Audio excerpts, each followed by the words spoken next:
परम गुरु साहब जी महाराज के बचन 12 सितंबर 1923 फरमाया कि लोग ख्याल करते हैं कि हम क्यों फिक्र करें, क्यों इस मत में शरीक हों, क्यों इसकी करली करें। वे कहते हैं कि कहा जाता है कि मरने के वक्त सहायता होगी, आखिर दुनियादार भी मरते हैं, वह भी बगैर सहायता के मर जाते हैं। तो सत्संगियों को सहायता के साथ मरने में क्या कोई फायदा है? उस वक्त सहायता की जरूरत ही क्या है? यह बड़ी गलती है। जब हम स्कूल में पढ़ते थे तो सवेरे 6 बजे का मदरसा था। अपने इंजमात सहपाठी एक लड़के को बुलाने सवेरे ही जाते। उसकी माँ कहती कि मैं अपने बच्चे को नहीं जगाती, उसको आराम की नींद सोने दो, न पढ़ेगा तो क्या होगा, आखिर को सारा जहान संसार ही तो नहीं पढ़ता, बिना पढ़े भी तो रोटी खाते हैं। उस लड़के का फिर यह हाल हुआ कि लाड़ लाड़ में वह पढ़ा नहीं, जो कुछ थोड़ा बहुत था वह भी खा पी गया और आखिर उसे भीख मांगनी पड़ी। इसी तरह उन लोगों का हाल समझो जो कहते हैं कि क्यों हम परमार्थ सीखें, आखिर दुनियादार भी तो मरते ही हैं।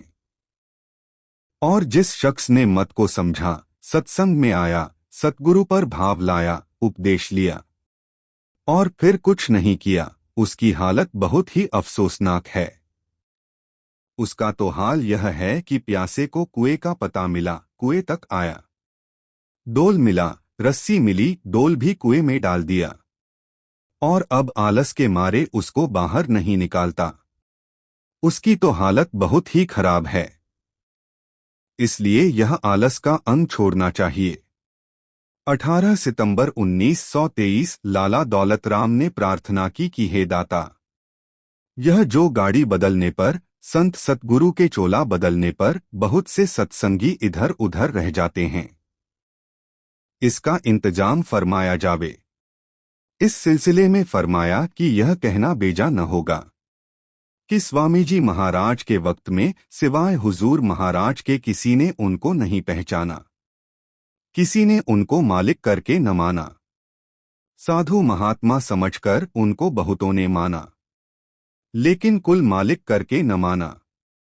खुद माताजी वैसे तो बीसियों फकीरों के लिए रोटी करती थीं, लेकिन उनकी सेवा न होती थी जैसी कि चाहिए। और यह कहना बेजा न होगा कि इसके बाद हुजूर महाराज के वक्त में भी सिवाय 10-5 अशखास लोगों के हुजूर महाराज को जो कुल मालिक करके किसी ने न माना। उस वक्त लोग इस बात में अटक गए कि जो अशखास स्वामी जी महाराज के कुल के हैं वह भी कुछ न कुछ है। इस तौर पूरी प्रतीत हुजूर महाराज के चरणों में भी न आई। इस विघ्न न एक की जड़ महाराज साहब ने काटी जब हुजूर महाराज के गुम होने पर उन्होंने लालाजी साहब का खंडन किया, लेकिन एक दूसरा विघ्न महाराज साहब के वक्त में कारकुन क्रियाशील रहा। वह लोग और खासकर वह लोग जिनको बढ़िया सत्संगी कहना चाहिए, इस विघ्न के शिकार हुए। उनको यह ख्याल रहा कि संत सतगुरु के सासुलवास खासों में खास उस दायरे में रहने वाले वह लोग जिनके साथ वह हंसते बोलते हैं, वह जिनके साथ वह बहुत बातचीत करते हैं, जो उनके निज कुटुंबी होते हैं, वह भी संत सतगुरु से कम नहीं होते। चुनाचे इस विघ्न का खंडन सरकार साहब ने किया, जबकि उन्होंने उस खासुल खास के सिलसिले को भी बिल्कुल अलग कर दिया। अब तीसरा विघ्न फकत एक और है, और वह यह है कि सत्संगी किसी दूसरे सत्संगी का सहारा ढूंढ लेता है और ख्याल करता है कि जैसे वह करेगा वैसे ही हम करेंगे, जिसको फला शख्स जो प्रेमी सतमंगी है संत सतगुरु मानेगा, उसको हम भी मानेंगे। यह ख्याल नहीं करते कि यह मामला परमार्थ का है। अगर लियाकत और अक्लमंदी ही पर परमार्थ व संत सतगुरु का मिलना हो तो सबसे पहले राधा स्वामी दयाल अंग्रेज को मिलते। लेकिन यह मामला और ही है। परमार्थ में एवरीबडी फॉर हिमसेल्फ, यानी हर एक शख्स अपने लिए का उसूल होना चाहिए।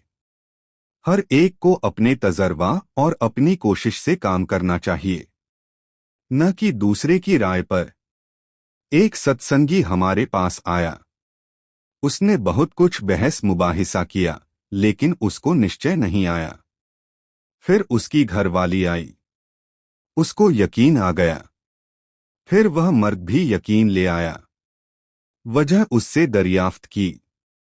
उसने कहा कि मेरी बीवी इन मामलात में बहुत होशियार है। उसका जजमेंट यानी फैसला दुरुस्त ही होता है। इस दौर की श्रद्धा दुरुस्त नहीं है। दरअसल लोग जो गलती करते हैं वह यह है कि संत सतगुरु के चरणों को नहीं पकड़ते। अगर पकड़ते हैं तो एक हाथ में तो संत सतगुरु के चरणों को पकड़ लेते हैं और दूसरे से किसी निकटवर्ती नजदीकी के चरणों को। इसी में तमाम खराबी पड़ती है। जब एक दफा पूरे तौर से संत सतगुरु के चरण पकड़ लिए, यानी अब एक मरतबा दुरुस्त रेलगाड़ी में बैठ गए, फिर सत्संगी दुरुस्त मुकाम पर पहुंच ही देगा।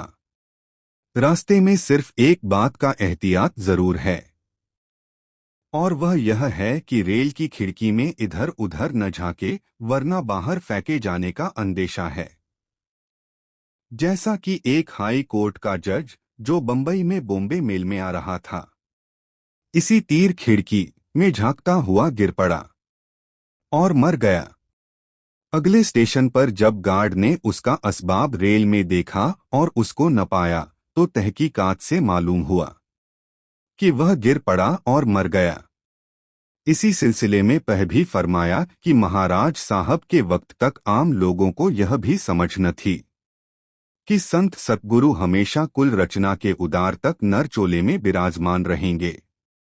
चुनाचे यही वजह है कि बहुत से सत्संगियों और बढ़िया सत्संगियों ने महाराज साहब के गुप्त होने पर ऐसी निराशा के वचन निकाले कि बस हमारा परमार्थ खत्म हो गया, और यह कि आज जिंदगी में पहला मौका है कि हम बगैर संत सतगुरु के रह गए। या महाराज साहब की इस कड़ी साथ संग मोही देव नित परम गुरु दातार से मतलब निकाला कि महाराज साहब साथ थे, संत न थे। यह वचन जो तीसरे विघ्न के बारे में फरमाया, उसका तज़किरा जिक्र इस तौर किया था। जब महाराज साहब गुप्त हो गए तो बाबू प्रेम प्रसाद ने हमसे बनारस में बहुत बातचीत की और कहा कि आप संत सतगुरु तो हो ही नहीं सकते। जो साध थे वह भी गुप्त हो गए। तुम हुजूर साहबजी महाराज मेरे तीसरे लड़के हो। तुम मेरे साथ इलाहाबाद चलो। जितनी तुम्हारी तनख्वाह है उससे दुगुनी तुमको तनख्वाह दी जावेगी।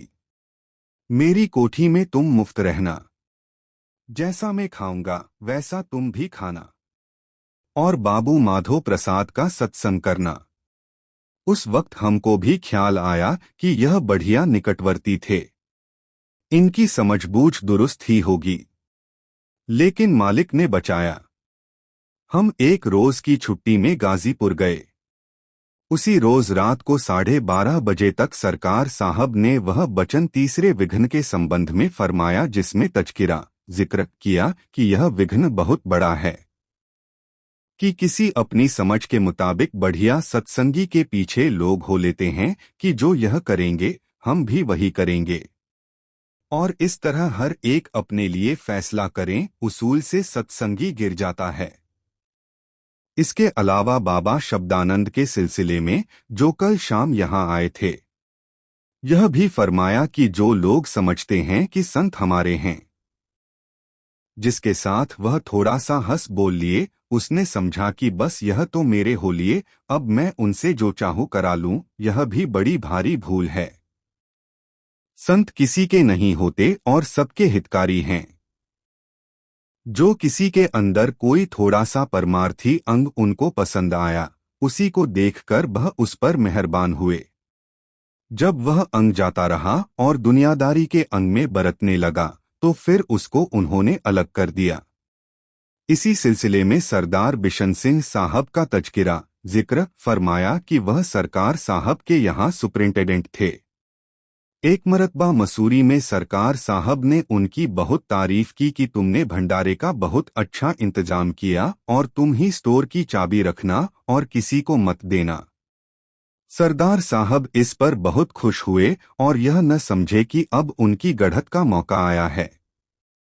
चुनाचे मसूरी में जिस कोठी में सरकार साहब ठहरे हुए थे उससे भंडार घर 1 मील दूर था। सरकार साहब ने भाई साहब बाबू ज्वाला प्रसाद से 50 लड्डू मंगाए। भाई साहब का यह कायदा था कि जो हुक्म सरकार साहब का होता था उसको वह अपना करके जारी करते थे। सरदार साहब को लिखा कि 50 लड्डू भेज दो। सरदार साहब ने लिखा कि लड्डू नहीं मिलेंगे। आदमी वापस चला आया। फिर सरदार साहब को भाई साहब ने लिखा कि लड्डू जरूर देने पड़ेंगे। सरदार साहब ने वापस फिर लिख भेजा कि लड्डू हरगिज नहीं मिलेंगे। इस पर भाई साहब ने कुछ आदमियों को हुक्म दिया कि जाकर ताला तोड़कर लड्डू ले आओ। वह आदमी गए और ताला तोड़कर लड्डू ले आए। इस पर सरदार साहब ने बहुत तनाजा झगड़ा किया और रिपोर्ट लिखकर सरकार साहब को भेजी। कागजात मार्फत भाई साहब ही जाते थे। उन्होंने इस रिपोर्ट को दबा लिया और गलत सलत लिखकर अंदर भेज दिया। इस पर सरकार साहब ने सरदार साहब को बुलाकर बहुत धमकाया। सरदार साहब ने हमको बनारस लिखा कि हमने अपना असबाब बांध लिया है और हमारा सत्संग खत्म हो चुका। आज सरकार साहब ने हमको ऐसा धमकाया जैसे सेशन जज किसी खून के मुजरिम कसूरवार को। हम बनारस आते हैं। अगर तुम हमको न रखोगे तो हम सीधे अंबाला जावेंगे। हमने सरदार साहब को बहुत समझाने का खत लिखा कि इस तौर पर जाने से अपना अकाज भी करते हो और बदनामी भी उठाते हो और फिर उनको जाकर भी समझाया। हमारी सास को यह सब बातें समझ में आ गईं और उन्होंने भी समझाया, तब वह माने। अगर चले जाते तो अपना किस कदर अकाज करते। साधु शब्दानंद के सिलसिले में फरमाया कि उन्होंने मुरार में हमारी बहुत मदद की। एक मरतबा चीनी की जरूरत थी। कहीं बाजार में यादरिकान पर चीनी न मिल सकती थी। सरदार जी सुपरिंटेंडेंट थे। उन्होंने भी सब जगह सत्संगियों में और भंडार में तलाश कर ली और चीनी न मिली। भाई साहब से भी मांगी, उन्होंने भी इनकार कर दिया। शब्दानंद ने भी इनकार कर दिया। फिर हमसे सरदार जी ने कहा। हमने कहा अच्छा। हमने शब्दानंद से कहा, उन्होंने बजाए आध पाव के 2 सेर लाकर हमारे आगे रख दी। हमने आध पाव लेकर सरदार जी को जाकर दे दी। सरदार साहब ने इस अमर की शिकायत सरकार साहब से की कि देखिए, मैं सुपरिंटेंडेंट हूं, मुझे तो न दी और को दे दी। सरकार साहब ने फरमाया जिसकी जुबान में चीनी होती है उसको चीनी मिलती है। राधा स्वामी।